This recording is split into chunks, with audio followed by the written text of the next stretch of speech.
Ce dimanche 24 novembre 2024, Dieudonné était invité dans l'émission Les Incorrectibles, diffusée sur le web. Face à Éric Morillo, l'humoriste très controversé est revenu sur l'actualité récente.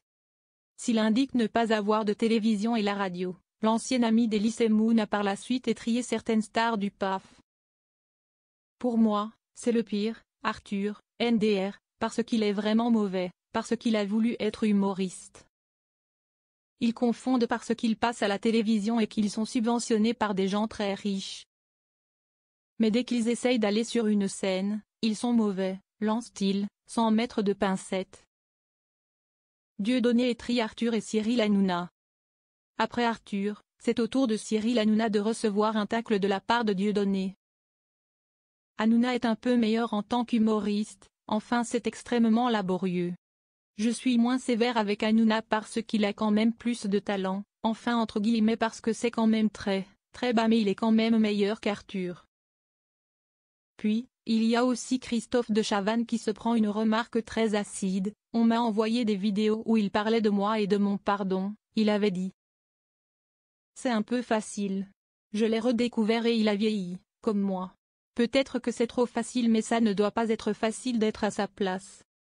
D'avoir été une star et de devenir une pète de salon, il l'était déjà mais là, ça se voit tellement, c'est triste.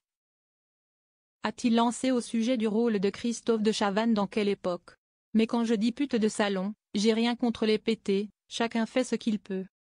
Thierry Ardisson n'est pas non plus apprécié par Dieudonné. Enfin, c'est Thierry Ardisson qui se trouve sur cette liste de personnes qu'il ne parvient pas à aimer. Il a essayé de faire du cinéma, il a essayé de faire des choses mais il n'a pas été au bout de ce qu'il pensait vraiment. Il s'est cru très malin mais à un moment donné, on ne peut pas être plus malin que l'homme malin qui te dirige, lance-t-il.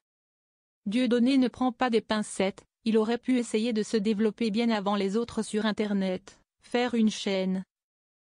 Faire un truc vraiment indépendant où il était lui-même, mais il n'a pas eu le courage parce que c'est quelqu'un qui doit avoir une relation à l'argent qui fait qu'il avait peur de se lancer, c'est quelqu'un qui ne prend pas de risques.